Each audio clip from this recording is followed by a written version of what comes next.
ko'proq nagruzka berilganligi hisobiga bo'g'imda sekin-sekin tog'oyoq qismini yemirilishi, sinovial suyuqlikda yallig'lanib, keyin qurib qolishi natijasida sekin-sekin osteoartroz paydo bo'ladi.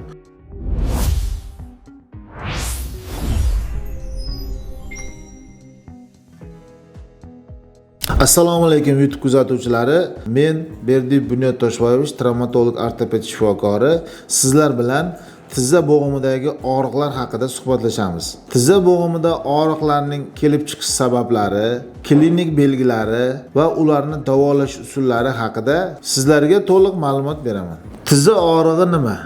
Bu tizza bo'g'imidagi o'tkir travmatik shikastlanishlar bilan birga kechadigan yoki tizza bo'g'imidagi sekin-sekin surunkali yallig'lanish kasalliklari bilan birgalikda kechadigan jarayonga tizza og'rig'i deb ataladi. Tizza og'rig'ida asosan tizza bo'g'imidagi paylar, tizza bo'g'imidagi menisk tog'oyoq qavati, tizza bo'g'imini xiryash qavati va sinovial suyuqligi bilan birgalikda yallig'lanish jarayonlari kuzatiladi. Travmadan keyingi jarohatlarda esa pay qismlarida, tog'oyoq qismlarida yirtilish, uzilish va qon yig'ilishi, ya'ni tizza bo'g'imida gemartroz paydo bo'lishi bilan kechadi.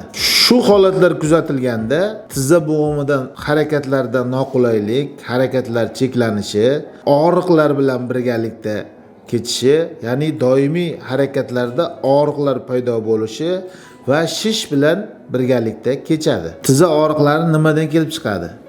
Agar tizza og'riqlari travmadan keyin kuzatiladigan bo'lsa, travmadan keyin masalan futbol maydonida yiqilganda yoki biron narsaga qattiq travma olganda, shikast yetganda o'sha sohadagi tizza qopqog'ini sinishi, kapsula, ya'ni bo'g'im kapsulasining yirtilishi, bo'g'im menisk qavati tog'oyoq qismlarini yirtilishi bilan birgalikda va yon bo'ylamlarning uzilishi bilan birgalikda kechadigan jarayonga aytiladi.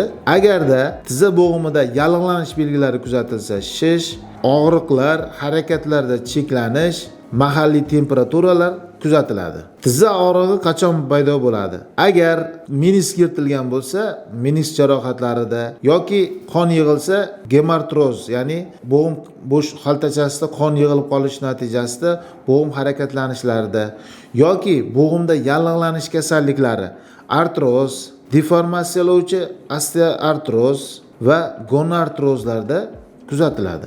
Artrit, artroz, osteoartroz, gonartroz bu nima? Artrit, artroz bo'g'im kasalliklarida aytiladi.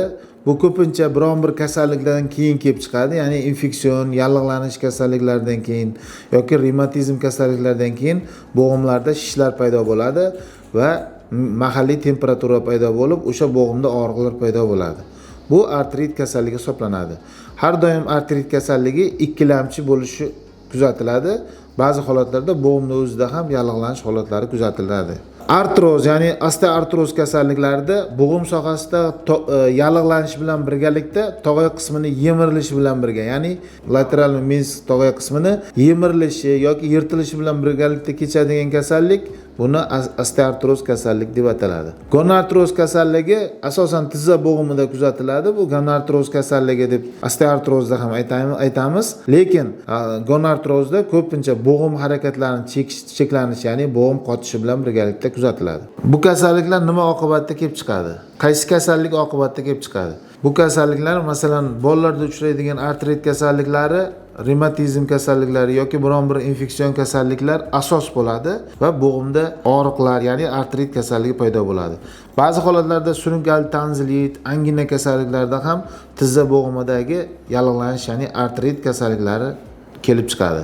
Ya'ni qonda S reaktivni belok, rimofaktor, antistreptolizin aslolar ko'tarilishi hisobiga oyoqda artrit, yallig'lanish kasalliklari paydo bo'ladi. Osteoartroz kasalliklari esa yosh kattalarda ko'pincha ortiqcha ves bo'lganda, bo'g'im harakatlarining ma'lum vaqt kam harakat bo'lganda yoki bo'g'imda ko'proq nagruzka berilganligi hisobiga bo'g'imda sekin-sekin tog'oyoq qismini yemirilishi, sinovial suyuqlikda yallig'lanib, keyin qurib qolishi natijasida sekin-sekin osteoartroz paydo bo'ladi. Osteoartroz kasalligini davolanmasdan ortoped nazoratisiz o'zboshimchalik bilan davolangandan keyin bu sekin keyinchalik gonartroz kasalligini olib keladi. Endi davolashga keladigan bo'lsak, agar tizza bo'g'imida shikastlanishlar kuzatiladigan bo'lsa, birinchi o'rinda harakatni cheklash, ya'ni immobilizatsiya qilish kerak bo'ladi. Meniks yirtilgan boylamlar yoki bo'g'imda qopqog'i yoki tizza qopqog'ini bo'g'im ichi sinishlari kuzatiladigan bo'lsa, albatta unga immobilizatsiya, ya'ni harakatni cheklash uchun shinalar bog'lash kerak yoki gipsli bog'lam, agar operativ davo ko'rsatma bo'ladigan bo'lsa, operativ davo o'tkazish kerak bo'ladi. Agar tizza bo'g'imida artroz kasalliklari, ya'ni artrit, osteoartroz, gonartroz kasalliklari kuzatiladigan bo'lsa, albatta bu holatda ortopedga murojaat qilish kerak bo'ladi. Ortoped kasallikning darajasini aniqlash kerak bo'ladi va qanaqa davo muolajalari kerak bo'ladi. O'sha davo muolajalariga qarab, darajalariga qarab davo muolajalari buyuriladi.